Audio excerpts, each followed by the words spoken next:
Modern. Modern. Modern. Modern.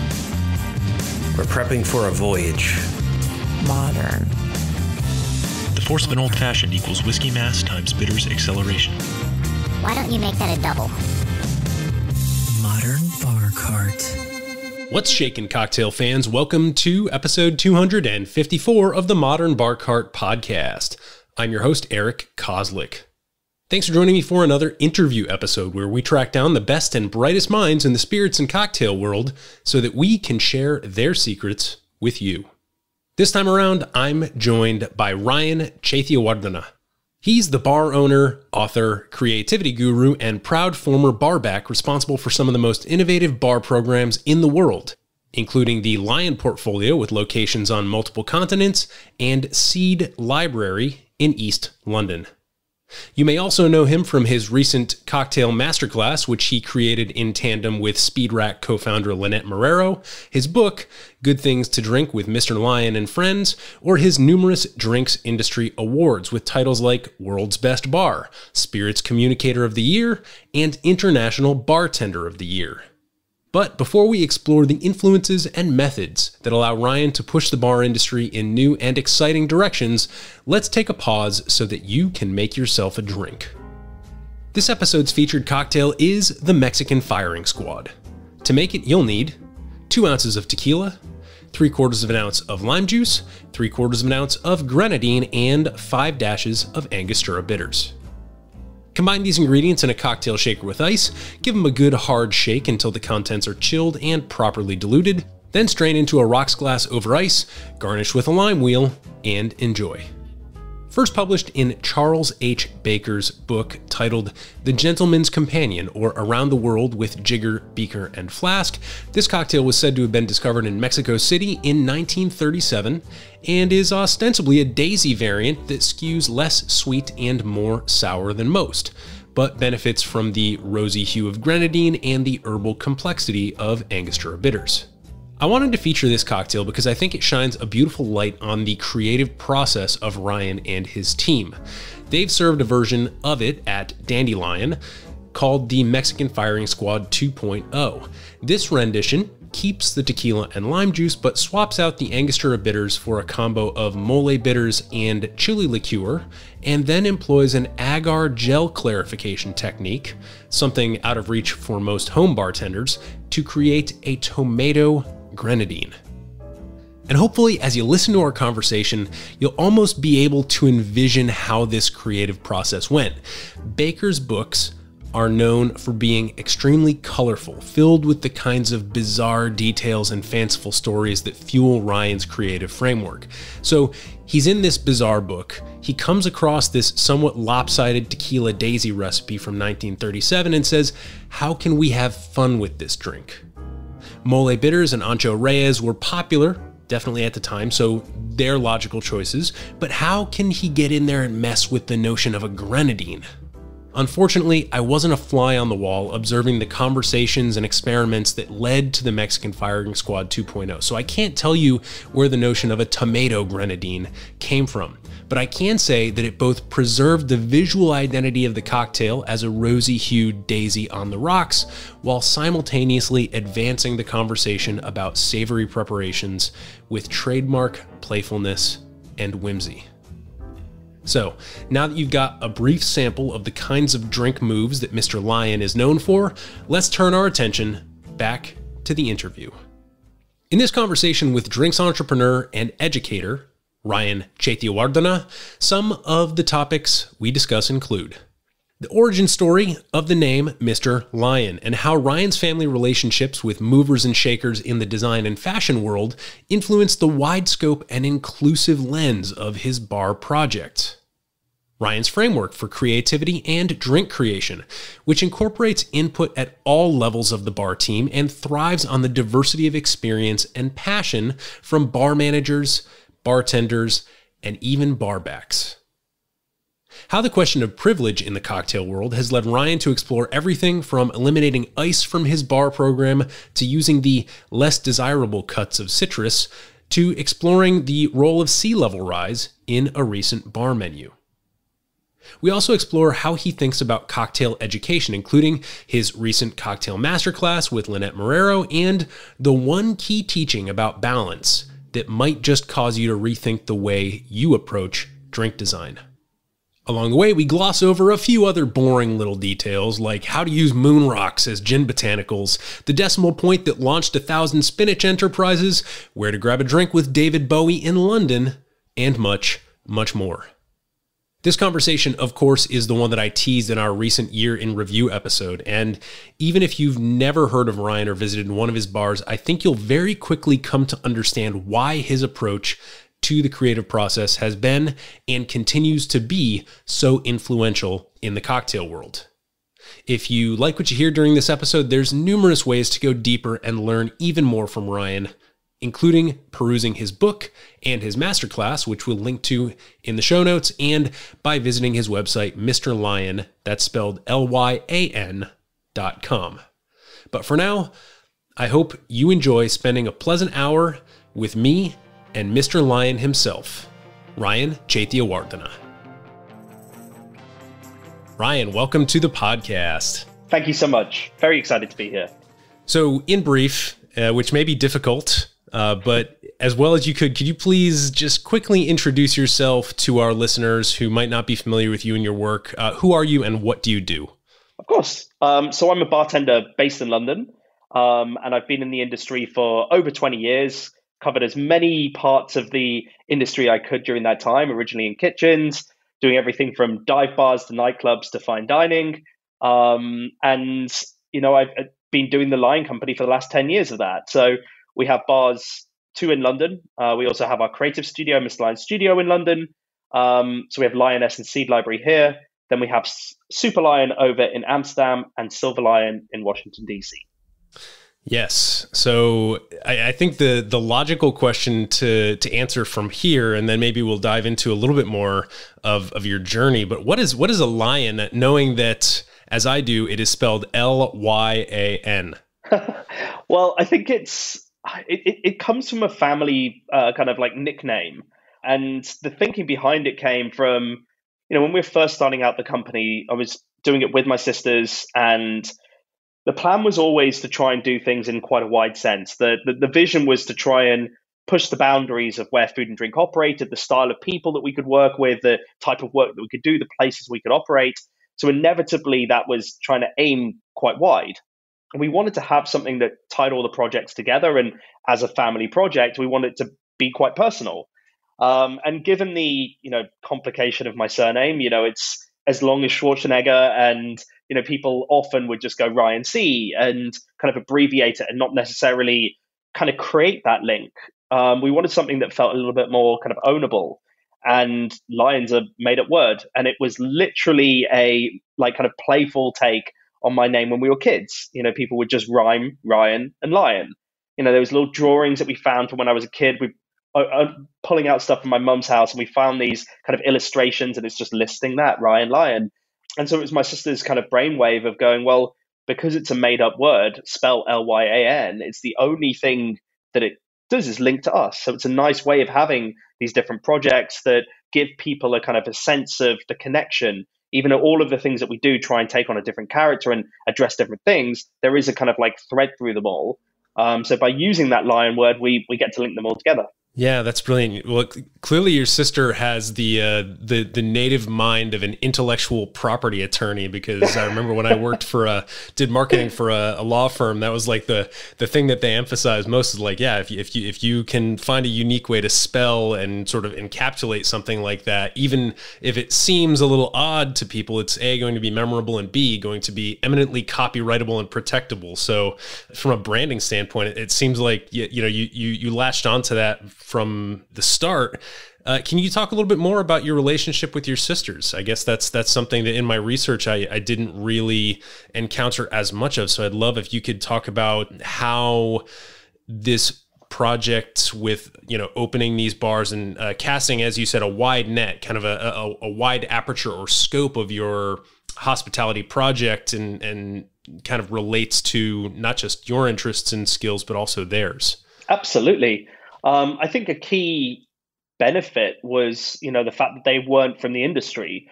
My sister Natasha is a legit prodigy, and both her and Karen were hugely successful. Karen is, she's part of the family, but she's not a blood relation. So Natasha is my true sister. But they both, Natasha in kind of innovation, and she was a designer by kind of like training, and she was hugely successful. And Karen was in fashion, and they both, I suppose, got close to the industry by coming to visit me when I was working in bars. And as young successful women who had disposable income and wanted to be able to kind of go out and enjoy nice things, they loved coming to the bars and hearing about the little quirks and me playing with different ingredients to suit their moods and palates. And I think there is an infectiousness to being around, or not just in, our industry.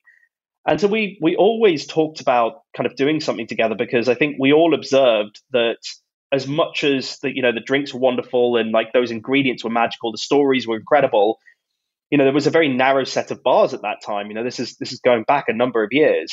And one of the frustrations they had as young successful people was going, why do we get lectured coming into a cocktail bar? Why do we have to sit down and listen to only a certain type of music? And why do things feel quite kind of opaque to people if you're not part of the kind of in the know kind of cocktail geek crowd?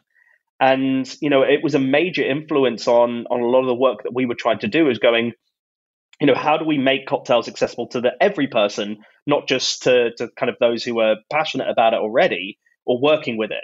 And their influence on that, the idea of trying to open it up, but also their creative outlook and their ability to think on what feels important or relevant to kind of a wider audience was hugely in kind of inspirational to me, from somebody who was working kind of more directly with the product. I always cared about looking at things wider and the general hospitality aspect of it. That was what was important to me. But working with them who weren't part of the industry, it created so much of the vision of what the Lyan company became. That's really, really fascinating. And when I interview people who, like yourself, have gone on to create a number of bars or have won awards and have been recognized for, the achievements that they've had in the bar space at large over a period of time, one of the things that I try to do, especially when I hear stories like that from the earlier or perhaps transformative days of like really having the company or the brand image kind of crystallize, is I try to think about, the history of the cocktail renaissance, starting with, some of the early moments like Milk and Honey in New York around the year 2000, and then kind of ramping up. And so it seems like what you're doing is you're placing yourself, at this moment in time where, as you mentioned, like cocktails had become an important thing in the cultural consciousness, but still to a relatively small group of people. And I'm so glad I asked about your sister Natasha and then your friend Karen, because it seems like having them constantly buzzing around the edges and coming in and seeing and bringing new groups of people in was like a useful input in terms of some creative vision as you went forward. So that's really interesting to hear. I'm hoping that we could now shift our attention solely back to you. And, you started out doing, some of the humbler jobs in the hospitality industry, as I understand it. Mm-hmm. And so I'm wondering if you can trace the through line between where you began and how you ended up doing things like playing with all these alternative flavors and strange at the time ingredients and doing things that were, sort of bending people's brains. How did that trajectory work for you?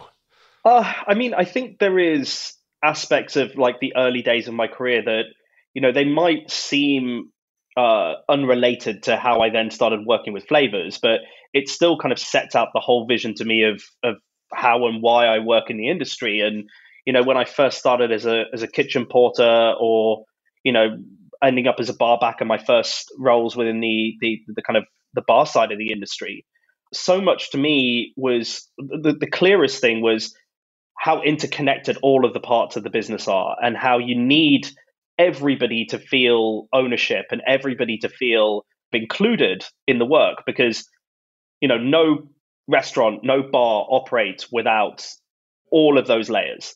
It might seem that you just notice the kind of the front line, that bartender, that head chef, whoever it might be, but actually the most crucial aspects are intertwined with everything down to the way you receive goods. So to me, it was really important to build the structure from that level up. And to me, it's still my favorite part to do if I'm ever in the bars is to barback. To me, it's the crucial bit to kind of set out was the structure of the business, and the way that we organized the bars was to operate like a kitchen. The way that we did prep, but the way that we included everybody into the process was the most important thing for me. And that enabled us to have such a wide creative outlook, because we were kind of sourcing, the industry draws on so many different backgrounds. It's one of the most kind of fascinating things about the food and drink sphere. But by being able to kind of build that structure and have everybody take ownership and be empowered to input, it meant that we were, our creative process was take very lateral perspectives, but use everybody's input. So it didn't matter if you were with us for a week, or you're a barback or a host, or somebody who was traditionally not part of the creative movement. We were able to use their insights, their interests, their passions to guide the stories. And from there, we could extrapolate flavors and balance and do all those other bits. But by including everybody and by looking at things from this more holistic point of view, I think that's what allowed us to use these weird ingredients and for them not to be gimmicky. They'd started out and they'd been included because of this genuine connection to them, or this kind of insight that had come from all of these different kind of backgrounds or perspectives. Right. And can you just briefly explain what you mean by saying, you said just a moment ago, take very lateral perspectives. What do you mean by lateral? Is that lateral relative to the prevailing trend of the time? So sort of like sidestepping what's popular, or is that something else? No, it's probably something else. I mean, I don't think that we purposefully shy away from things that are popular. We certainly don't like repeating ourselves, but it's not that we're going, oh, we've got to do something that's different. But I think the way that we include flavors is not by starting with flavor, if that makes sense. What we'll try and do is, I'm going to try and give a concrete example. Actually, the one that came to mind, because I included it in a talk, so it's one fresh, is a drink that we had in DC. I don't know if you had a chance to try it at Silver Lyan. On our opening menu, it was a drink called the Project Apollo. And not that I think this is a particularly great example, but it just comes to mind because it was kind of included in the talk. And, we were within the chapters of Silver Lyan's kind of menu. It was all about the exchange of ideas and what happens when you get that growth where different perspectives mix. And, the influence of that cultural exchange, we were looking at things that went almost beyond Earth. And the Apollo missions, were a great example of that. A key part of the Americas, and an amazing thing that happened to kind of shift a global, a species perspective on things. And during the Project Apollo missions, they started to kind of understand that, right, practicality was key. You've got to get people into space, but taking food up there couldn't just be about the sustenance. They realized that the astronauts were going through something really grueling, and they needed joy back in their life. And they did a kind of bit of research on what kind of created this sense of exoticism or joy or connection to Earth. And one of the key ones was pineapple. So we drew that from the story and we started to include it. We looked at some of the first things that came back from the Apollo missions, where they took samples back from the moon rocks, and we looked at that data. We looked at the things that were relevant to the food world. We recreated that minerality into a gin. So we kind of took on that profile. But again, that needed to kind of create a balance in the drink. So you had this big tropical note from the pineapple. You had this minerality coming from these additions of various different salts and minerals that were going into the gin. And then we used ironwort, which was I suppose the namesake of Apollo. It was the herb of the gods from the kind of Greek mythology side, which has this kind of almost, as a member of the sage family, it's kind of herbal green note to it. So it's starting to paint the picture of the drink and balance it out. And then the final one was they did some analysis on these missions, and one of the things that they found was a compound called ethyl formate, which is a key component in raspberries. So one of the wonderful kind of like things that we found was space smells like raspberries. So we included that as a kind of dust over the top. So you had this drink that we didn't really, because we were telling these stories of these Apollo missions, it wasn't that there was obvious flavors that came out of it. By being able to look into those stories, we were able to compile a drink that, drank a little bit like a Clover Club. It was a fluffy sour, approachable, but it had layers of complexity to it, and it had a reason for including all of those flavors rather than it just being, we're going to throw this together and that's going to be the resulting cocktail. I love that example because I think it's such a wonderful case study in drink design that doesn't involve the sort of what grows together goes together motif, right? Because moon rocks don't grow next to pineapples, and so that there's a number of issues there. But when you simply back out, maybe take the step several steps back and take the maybe global planetary perspective on what is this drink. Well, it turns out that it's relatively similar to a Clover Club. So I think that's a wonderful way to describe it. And actually, this is a great opportunity for me to bring out my first contact with you, which is I've got my notes here from 2016 Tales of the Cocktail. Amazing. And it was a seminar called What's in My Drink? Beyond Flavors and Tastes. And I don't have a list of the people who were in this seminar. I don't know if it was you in particular who were in the seminar, but certainly one of your bartenders, Ian Griffiths, was in this seminar. I think that year between Ian and I, we did 13 seminars or something ludicrous like that. So it's even hard for me to work out because our consciousness flowed between each other at that point. So I have notes here, from this seminar, talking about trigeminal flavors like carbonation and spice. You have a helpful little mnemonic here: mouthfeel, aroma, taste, trigeminal. You were talking about cinnamaldehyde, capsaicin, allyl isothiocyanate, also known as AITC, I think is the horseradish one there. And so this was my first, I suppose, access point to you and to some of the stories about, what was going on across the pond at that time, with Dandelion and some of the other properties. So I guess with that as an input, maybe you can channel Ian and some of the work that you did together at some of these properties.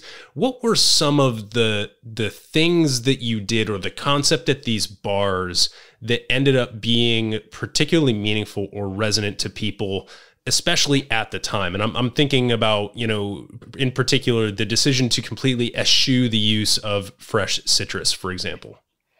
Yeah, I mean, there was a lot of motivations behind some of those moves. And again, I talked about gimmick to begin with, and I think a lot of the things that you might hear about some of this stuff that sounded really scientific, or it sounded very almost like a two fingers up to the industry. We're not going to use ice or citrus or brands or any of those things. And actually, the motivation was to, out of a love for the industry, trying to encourage people to realize that we could do things differently. White Lyan was an exercise in, the pillars behind it were sustainability, professionalism, what is the role of a bartender? And also, why do we have to kind of make drinks using the same set of ingredients?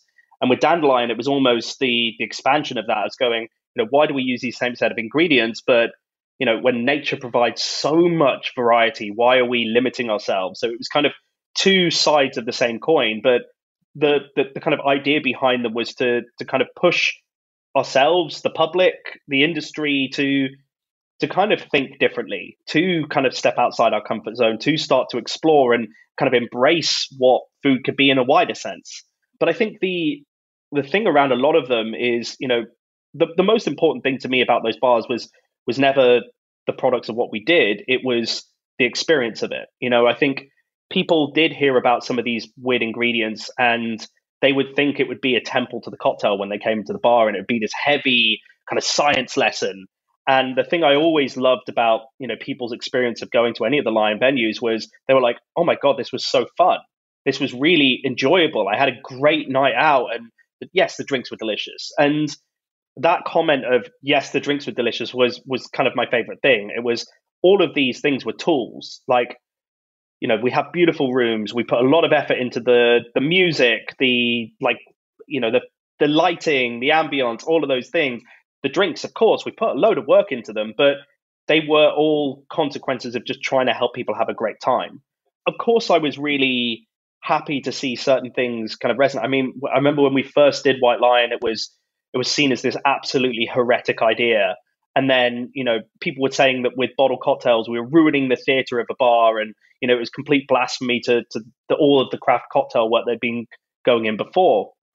And then I think about a year later, I judged 20 bottled cocktail competitions around the world. And you started to see the idea of sustainability become much more mainstream. You saw, the way in which you use language on the menu. How did you change the interactions you could have as a bartender start to, become commonplace? And then even ingredients like, beeswax and pine and ambergris and wax as various different styles they didn't seem so alien anymore. And not that we were the only people responsible for ushering in that change, but it was wonderful to see those things stop becoming weird. And that was a major reason why we kind of, ended up morphing both of those two bars. But I think the things that I was kind of glad to see change and kind of spread wider was kind of a bit of the sense of fun coming back into cocktail bars. Bars that were craft cocktail bars didn't feel like they had to just be ultra serious all the time.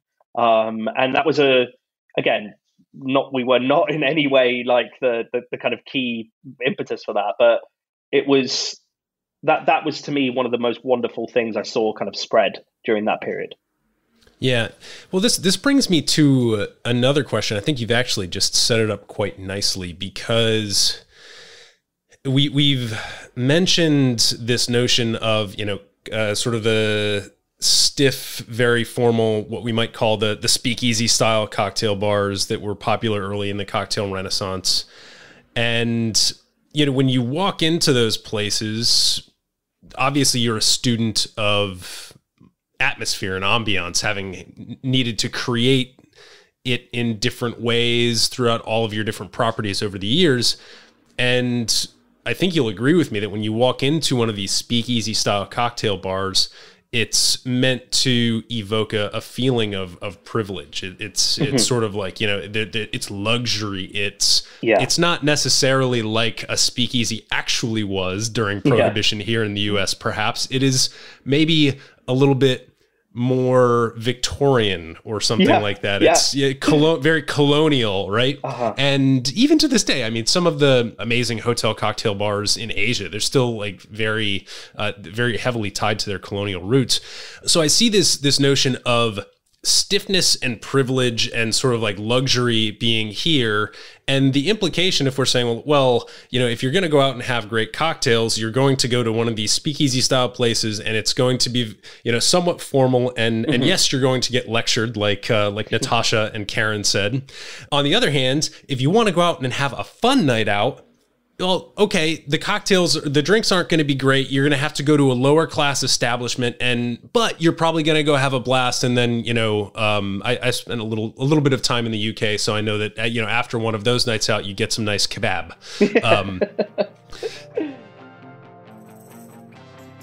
This episode is brought to you by Near Country Provisions.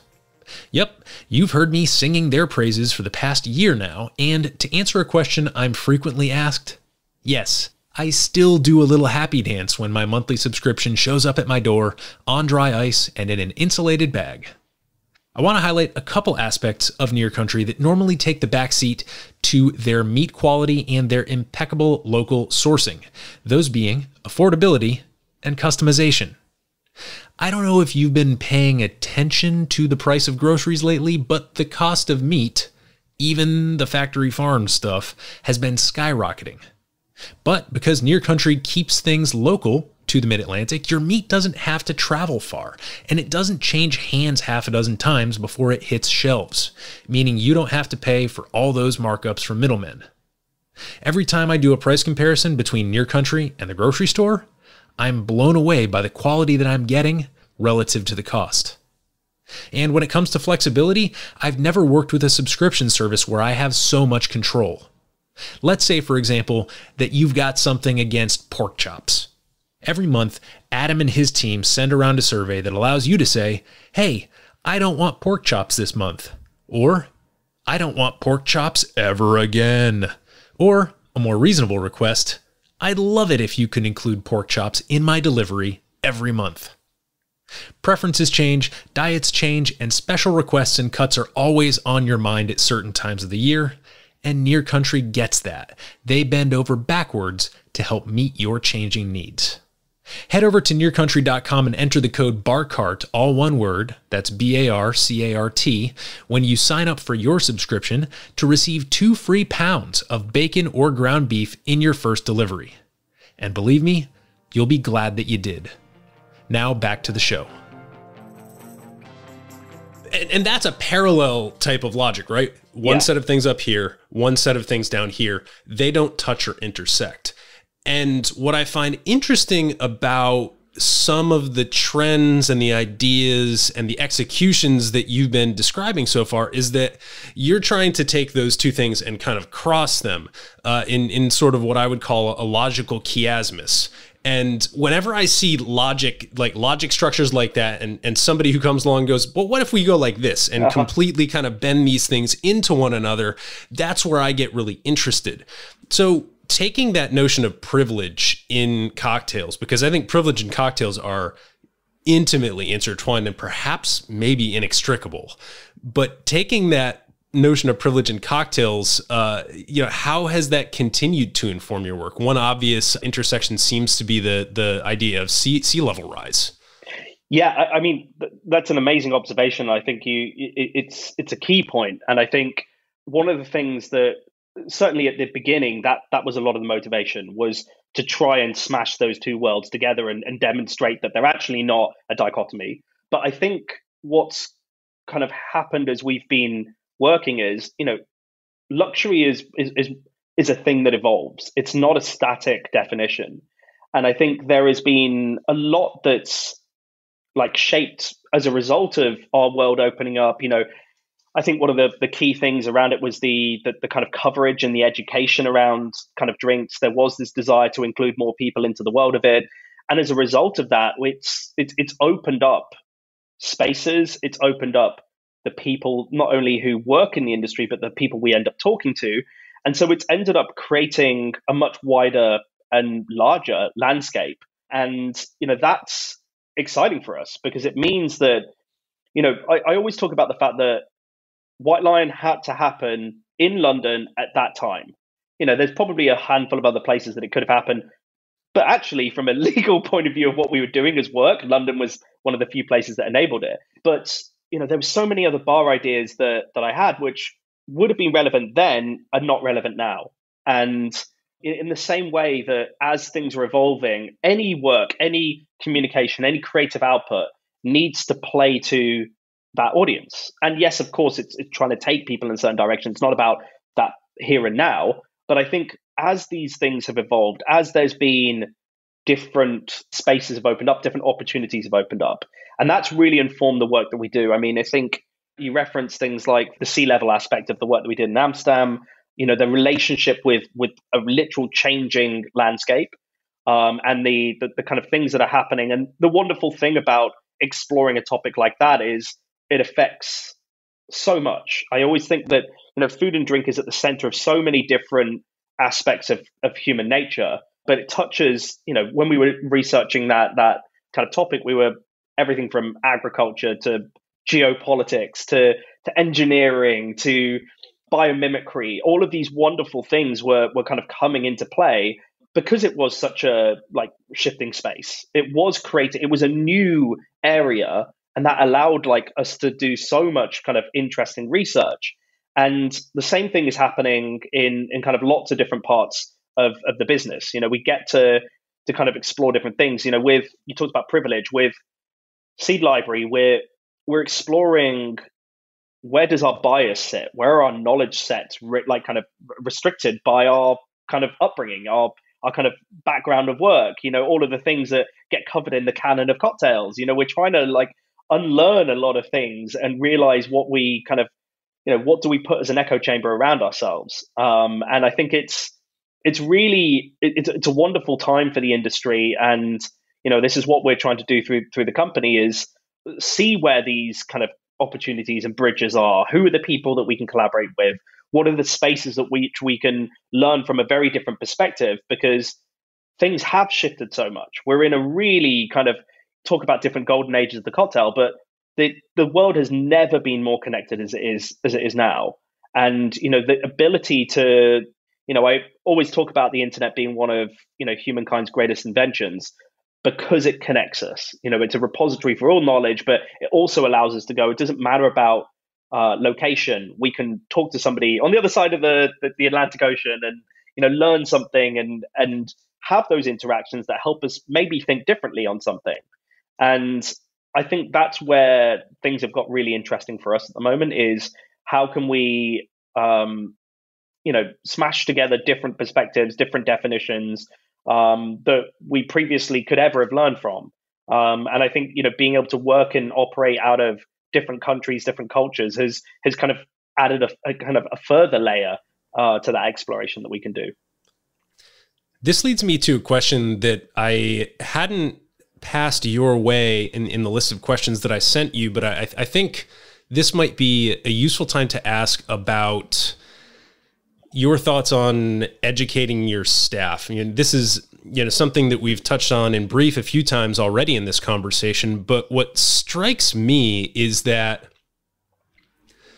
the creative process that you've described on a certain, number of levels here is very different than the one that I think of, or the one that almost certainly takes place at most bars that have a cocktail program. And I'm wondering if you've seen that approach to creativity scale across the people that come through your programs as they go on to pursue other opportunities. Is that something that you've noticed at all? And what does that look like? Is there, in other words, could I spot a Lyan bartender or bar manager from across the room, or could I see the fingerprint of someone from the Lyan program by looking at a menu or the design of a bar, perhaps? Well, there's probably like a couple of answers. One is obviously I hope so. That's what we want to do for the company is kind of tee things up for people to go on and do their own things. But I think it's probably a bit of yes and no, because it is trying to open up a different creative process. And in our trainings, we always try and make it more of a dialogue rather than like we're just pushing information on people. And because they're empowered and able to kind of take on this different way of thinking, it's something that we've talked to a lot of different creative industries about as well. We've done this talk for, like big companies like Nike to go, how do you empower your creative process? Because creativity is something that's applicable to every single company, not just creative companies. And so we try to kind of set up this methodology, this framework on how you empower creativity. And as a result of that, as people have left, I think in one sense, hopefully they've maintained that and adopted it. And I'm so proud to see all of the amazing work that, our kind of extended family have continued to do around the world. But the key thing about it is it's also enabling their own personal creativity and interests. So it might not be that you can see the signature because it's then being applied to their work. But the fact that, and I can't take credit because they're all brilliant people, so they would have smashed it anyway. So it's hard to know whether, this has become something that they've kind of maintained. But it is the bit that we were so hopeful people would copy. It was the thing that I was like, this is don't take away from all of the bars, the ingredients that we use, the style of drinks we put out. Like we tried to talk so much about this whole creative empowerment. That's the thing that you should start applying in your venues. Okay, then that's a perfect answer. But B, it makes me want to press you for maybe some examples. So you mentioned earlier that you want people at all levels to be involved in this creative process. So what happens when you're having, I imagine there's some sort of meeting or creative session, right? What happens when you get a barback, a brand new barback, been with the company a week, has an idea, doesn't have good communication skills? Like how do you take somebody who's really coming in at the very beginning of that creative process and scaffold them up to the point where they're able to form a complete idea and then partner with other members of your team at higher levels of the company structure to actually turn it into a reality? Because at the end of the day, that does have to have some downhill effort from you in order to make that sort of environment possible. I don't know if that makes any sense. No, it does. And I think you touched on it as the key part. It is about collaboration. So we do it as a full group. So somebody can throw into the kind of ring just a tiny observation. So I'll try and give a more concrete example. I'm going back to dead projects, but it's an easy way of talking about it because they come to mind. So for example, with I think it was Lyan Menu 3, and it was the vices of botany or one of them. It was like, we gave them very loose topics. I think we said hunter, gatherer, shaman, explorer, and whatever that meant to them. I came from a biology and kind of fine art background. I know the things that I'm going to go research. I know what those words mean to me. I know the type of synonyms that they kind of conjure. So I know I'm going to go start researching certain things. But because you've got a team, and that was a team of 32 at that time, and they were such diverse backgrounds, different cultures, different ages, different backgrounds. You'd have everybody research. You've got a musician, a mathematician, an architect in the team. You've got somebody who's kind of just grown up through the industry and has just been in kind of different facets of kind of the food and drink world. They're going to research completely different things, and because they're not there to start looking for flavors. That's not the point. It's to try and look for what does that association, what does that mean to you? What is a story that connects to that starting word? Then that person, they might have a language barrier. They might not be great at communicating their emotions around it, but they can throw in an observation. And from there, as a group, we'll start to tease out what's interesting about that. What about that do we think is got a relevancy to it? It has to have something that the every person can connect to. So then we'll start kind of delving deeper into that story. We might find a little hook that felt really interesting. There was there was a story about pirates and piracy, and how actually a lot of the kind of the key successes in that were actually led by women. And there was amazing stories of some of the obviously not a necessarily chirpy topic of piracy, but there was some incredible human stories that were coming out of it. And from that, we can start to flesh out something that feels quite robust or interesting as a fact. One of the ones that we came across was how Popeye was created as propaganda.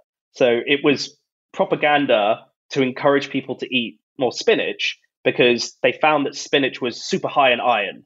And they were like, oh my God, this is a superfood. We need to get the public eating spinach. So they created this cartoon character that became superhuman by eating spinach. But the amazing thing about it was based on a mistake. The person who was doing the calculations got the decimal point wrong. So the amount of iron in spinach, yes, it's fine. It's a good leafy green vegetable to eat, but it was out by a factor of 10. And so they created this whole propaganda based on a mistake. And it's just like a wonderful bit of whimsy that we can include to get somebody kind of go, oh, cool, that's a nice little fun story and a fact. And we can then break down, ingredients. It wasn't just about then throwing spinach and olive oil or whatever it was into that drink, just because those are kind of easy pullouts from the story. It was about then having something that people can ask, well, why? Ultimately, they should just get a great drink and it delivers and it's expected in terms of the flavor profile I can read on the drinks menu. But there was all of these other layers to it, and that can be composed as a result of that process and that collaboration with all members of the team. Hope that covers it. It's quite hard. It's quite a big process to talk through. So hopefully that kind of covers the point. Well, I think what it reminds me of is the difference between deductive or top-down thinking and inductive or bottom-up thinking. And what you're describing is very much a master class, which maybe we should mention now, in bottom up or inductive thinking, where you're going around and you're not going in with any assumptions. You know, you're going in and you're gathering data and you're trying to see what's there instead of trying to enforce your idea of what's there on the menu or on the drinks themselves. So I think that's a great example, and I'm honestly sort of jealous of all your employees. It sounds like an amazing place to play around and explore ideas. But I'd love to turn our attention at this phase of the interview to some of the more recent things you've done, as well as some of the things that you're excited about. One of those recent may be a bit of an overstatement. However, the pandemic has certainly kind of warped our perspective of time. And you know, one of the things that I noticed about, you know, cocktail education over the pandemic is that it seems to have been dominated by this one amazing masterclass that you and Lynette Marrero put together. So I'd love to hear you talk a little bit about that. Absolutely. I mean, the masterclass with Lynette was such a joy to put together. I think one of the funny things about it was very serendipitous timing. We even had some people being like, "Oh my God, did you time that to kind of launch around the pandemic?" And I was like, "No, that would be A, quite sinister, and B, you know, the amount of work that went into it was enormous. So it was planned long before that. But it was, you know, I was so thankful to hear the responses to, you know, all of the people around the world, and I became friends with some of the people who took the class, and you know, the pickup was incredible. I mean, I can't speak highly enough of the masterclass team. They are, you know, one of the most professional outfits I've ever interacted with. They were absolutely amazing to work with, and you know, we had so many conversations between Lynette and I with masterclass team as a circle, trying to work out, you know, I think we all shared this vision of trying to make this useful to people. It wasn't about us talking about what we do in our venues. And, you know, of course, there was a bit of our own personal philosophies that was being reflected in it.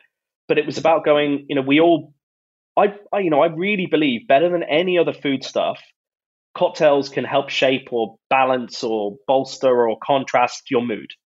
And how could we open up that idea? How could we get, you know, every person using cocktails as part of their lives? How do we get it as a way of socializing, as a way of, you know, winding down after a tough day? You know, it should be something that gives people, you know, a sense of pride because they're crafting something. It's something to reflect their own tastes and personalities, but it's also just a wonderful tool for bringing people together. And, you know, with that series, we tried to find a way of being as thorough as possible. You know, there's so much learning that goes on, but we tried to give a framework that meant people could feel empowered. They could take away that information and make it their own. And so we put a lot of work into trying to understand what would be the best things to, you know, in something that is a finite product, how could we have something that felt as, you know, useful as possible? And it was incredible to see the reaction to it. I was surprised by so much of it. I mean, we put some more complicated things in there. I mean, one of the I suppose key drinks from the company was the beeswax old fashioned. And it's not a simple like put these two ingredients together and you've got a drink. You know, it involves prep, it involves a bit of sourcing of some kind of more difficult ingredients. But the fact that it became one of the most, you know, particularly from my drinks, it was the most kind of repeated drink. You know, it was the drink that saw the most comments in the kind of like instruction book. It was the most ones that people tagged on Instagram. And I was amazed to see that. And the fact that, you know, you had all these people reach out and we had a huge pickup. I think it's still one of the highest rated classes on the platform. And you had people going, you know what, during lockdown, it was really tough and it was tough for everybody. But the fact that it could be an opportunity for escape, an opportunity for connection for people during a time when that was really needed was something I was hugely proud of. And, you know, education is always a tough thing. It's something that I, you know, would love to do more of. But to be able to have something that felt like it resonated and connected that much was it was one of my proudest moments. Speaking on education, you've obviously educated entire bar teams of 30 plus people across multiple bars on multiple continents. And you also, on the other hand, have sort of turned your lens to speak to home bartenders with this masterclass. And I'm wondering if there's any one or two little core teachings or learnings that you always find yourself returning to that are sort of like your pet, like cocktail wisdom nuggets that you always find yourself trying to impart on folks? Oh, that's a great question. I mean, I think one that I've kind of tried to hammer home is balance isn't just about, the established, kind of opposing forces. It's not about sweet and sour and, strong and weak. It's, yes, of course, about the things in the glass, but it's so much wider. And one of the things that I've tried to talk to bartenders and home bartenders alike is think on the practicalities. What's the occasion you're catering to? What are the things that you want?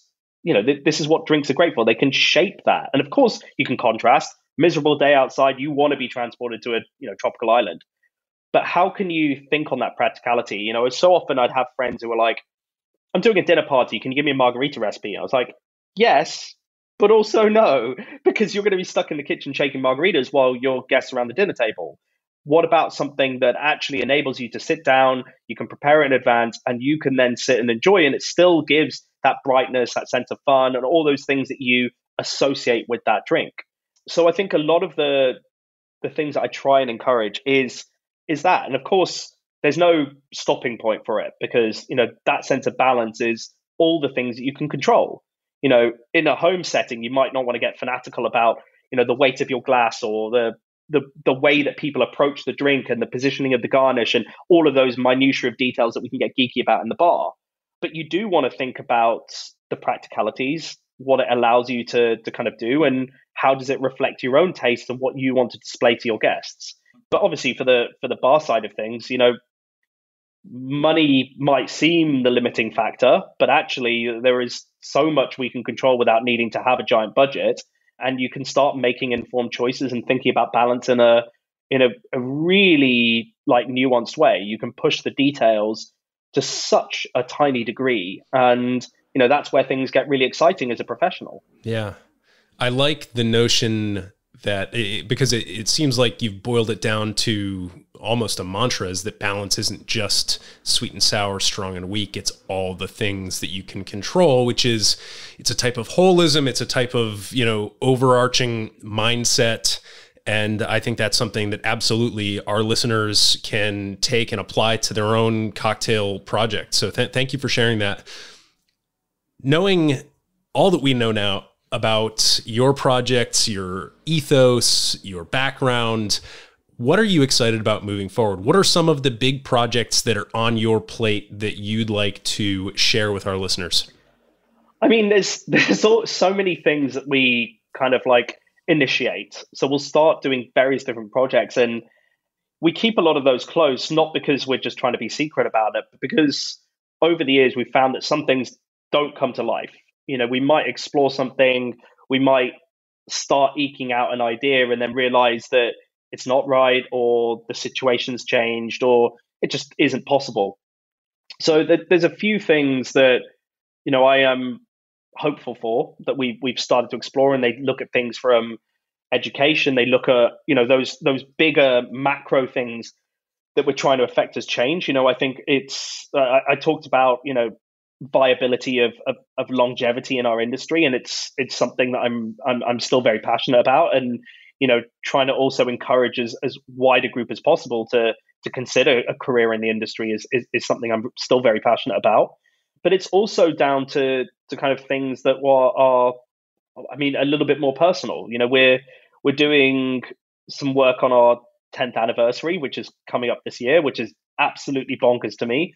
We're doing some work on, again, a bit of education of going, how do we look at ways of, not just for our industry, but important big topics? How do we look at the stability of our food in a kind of wider sense? How do we make sure that we're being as kind of considered and considerate in every decision that we make? And it's trying to display the fact that that's not something that is about luxury, and it's not something about a certain set of people. It's something that we all, it sounds kind of too heavy to say we have a responsibility to do. We do, but it is actually something that, I often talk about the fact that it becomes something that's kind of creatively empowering and is a big growth when we start kind of folding those decisions into our everyday lives. And so it's trying to work out ways in which we can kind of empower people to kind of, again, it's not about giving the answers, it's about talking about the framework so they can take ownership and apply it to their own personal problems or situation or desires, all of those things. So that education piece is something that we're trying to put a lot into. And I'm excited for this year that we're going to be able to travel to places that we haven't been to in the past, to start kind of having those conversations, for us to learn, for us to pass on some of our learnings to kind of a big set of people. As you were describing, the heaviness of responsibility, it's not sexy to have responsibilities, but isn't it sexy to walk out or to walk into a place and see people taking responsibility and sort of be inspired to be like, oh, maybe I should, maybe I can take a few notes here like that. There's something actively sexy about that. So 100%. Well, Ryan, is there anything else you wanted to make sure we cover before we jump into a couple of quick lightning round questions? I think I touched on the idea of like the fun of the bars rather than the kind of, I suppose, the headlines that people hear about it. But I think, there's a very different kind of image I expect. I say that having had people kind of come to the bars and go, oh, this is not what I expected. I thought it was going to be much more like a lab and much more kind of heavy conversation. And I am obviously biased, but we have the best teams in the world. And the thing to me that is kind of really special about those projects and the thing that we wanted to do was create platforms for the teams to shine. That was all we ever wanted to do when we were creating these venues is to allow these kind of hopefully address these difficult topics, but let them kind of breathe ownership into the space. And I'm, now we're hitting 10 years on, it's, we started compiling a list of some of the people that have been through the company and all of the different projects they're doing now. And it was just kind of remarkable to look at this huge set of people, and we haven't even exhausted, we haven't got to the bottom of the list yet, being able to see all these things that have kind of happened, and we've been able to interact with over those 10 years. And, it's something that I'm very hopeful starts to become the kind of norm in kind of bars and things now, is where you get that sense of both acknowledging all the people that have kind of come through it, but also giving them the space and the keys to kind of take these venues and let them run away with it. I think that's where businesses get really exciting, is where you let the people who are the true business, it's not me. It's much more about the kind of people who are actually kind of in the spaces. And I'm, very excited to see the industry kind of help promote and kind of shift the conversation towards those people. Brilliant. Well, for those of our listeners who are hyper local here to DC, obviously Silver Lyan is the place to go to get the true temperature check on a Lyan, a genuine Lyan property. But for now, let's hit a couple of quick lightning round questions. First one, desert island scenario. We'll keep it very sort of Lyan themed here. I'm just going to say desert island, interpret that however you'd like. Yep. You get to bring one bottle of spirits, and you have either the materials to make or a handily batched version of any cocktail. What is your bottle and what is your cocktail? So my bottle is a bottle of scotch that is now frighteningly expensive and exceedingly hard to get hold of. I was very fortunate to taste it through a friend, Sukhinder Singh of the Whiskey Exchange. But it's a 1964 Bowmore Fino cask, the most bafflingly complex thing, and I think one of the most wonderful reflections of human art I've ever come across. I mean, I'd love to have an endless supply of that anyway, but desert island dram, I can live with that forever. And cocktail, I mean, my usual cocktail is a kind of scotch and soda, and I love the complexity of just a simple blended scotch blended with water. But I think given that setting and kind of, again, that wonderful reflection of complexity through simplicity, it would be a daiquiri. And I think it's a drink that, you know, a scotch and soda is a great kind of aperitif, and I can session it, and it's wonderfully, you know, it's got a lot of room through it. But the daiquiri just kind of covers so many different scenarios and so many different needs that you can almost kind of pay attention to different facets of it, given whatever day or mood you're in at that point. And if it's going to have to be my forever cocktail, I think it's the one that's going to give me the most breathing room. So classic daiquiri and an old bottle of Bamor. Brilliant. Yes. I think the daiquiri, it's funny when you think of cocktails where, you know, the role of ice and dilution plays the biggest role. It's very tempting to jump straight to a martini. Yeah.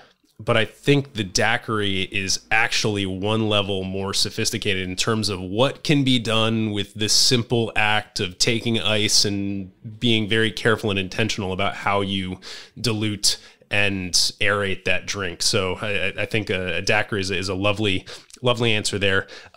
Next question, cocktail with anyone in the world, past or present, who would it be? Where would you go? What would you enjoy? Just sort of paint us a picture.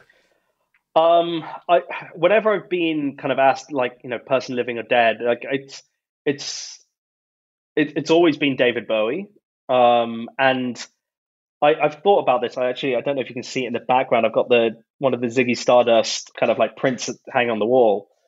And, you know, the thing I've always enjoyed about, I mean, love the music, love the style, but his kind of care to not care about kind of a boundary or whatever it is, what's shifting around, like his understanding that things evolve and you evolve with it, and you shift and you morph, and that was always something that was a very like important kind of like observation to particularly a young artist when I was really getting into kind of Bowie. The difficulty is working out where, because it's, you know, are you in Berlin? Are you in New York? Are you in London? You know, all of those different times of which Bowie was a different person. But I think there would be something, you know, his ability to kind of think wide. I think it would be nice to be in somewhere that was really quite timeless. And I think some of the London hotels, they are, you know, those hotel bars are, you know, I think London does hotel bars better than anywhere else in the world. There's something really magical about them. And I think, you know, being able to be in something that felt luxurious and kind of had a timelessness to it, but weirdly, they don't feel too heavy. I think there is a light elegance to their service that, you know, in those 5-star hotels, you know, the Connaught, the Savoy, Dukes, Claridge's, being in something that like felt, had enough that we could kind of have a meandering chat and share some drinks. I think that would have been a wonderful thing to have been able to do. Yeah, you're even sort of walking through your creative process right here with that answer. You're creating dichotomies and you know, trying to put juxtapositions in the glass just with your answer. So Ryan, I mean, I've had a blast. It's a privilege to spend an hour with you, getting to know you, getting to understand how your mind works and how your programs operate. And I'm really grateful for the insights that you've shared. So thank you for what you do. I know that there's a lot of people in the industry who would also line up right beside me here in DC if I could have a collection of bartenders queued up behind me. I know you have a lot of fans here. So thank you for all that you've done. And thank you most importantly for being my guest here on the Modern Bar Cart podcast. Thank you so much. It's very mutual, and it's been such a joy to chat through. And your observations, it's always nice to chat where it helps you think differently on your own work as you have the conversation as well. So it's very, very sweet of you, and I'm very thankful to have been here. Cheers, Ryan. Amazing.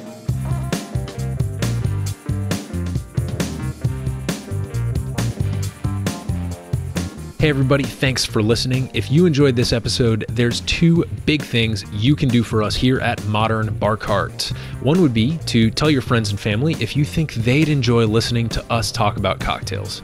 And if they don't download podcasts, they can always stream our episodes on their desktop directly from the show notes page at modernbarcart.com. The other thing you can do to help would be to head on over to iTunes or wherever you download your podcasts and leave us a review. 5 stars are great, but we're more interested in your feedback. And the beauty is, the more reviews we have, the easier it will be for other folks out there to learn about our show. We're trying to start a cocktail revolution here, and by spreading the word, you're helping us fight the good fight. You can always reach us by emailing podcast@modernbarcart.com if you're looking for cocktail or bartending advice, or if you're a pro who would like to pull up a mic and be interviewed for all to hear. Also, definitely follow us on Instagram and Facebook at Modern Bar Cart for cocktail porn, recipes, and entertaining tips. And keep an eye out for new product releases and special offers, which are happening all the time.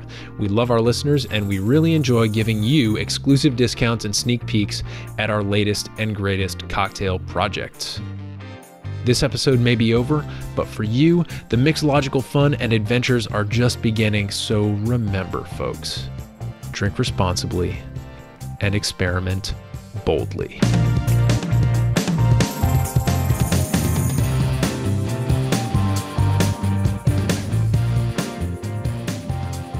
This episode was made possible with editing and sound design by Samantha Reed, cocktail and bar insights courtesy of Mr. Lyan, Ryan Chetiyawardana, and a little bit of interview magic by yours truly.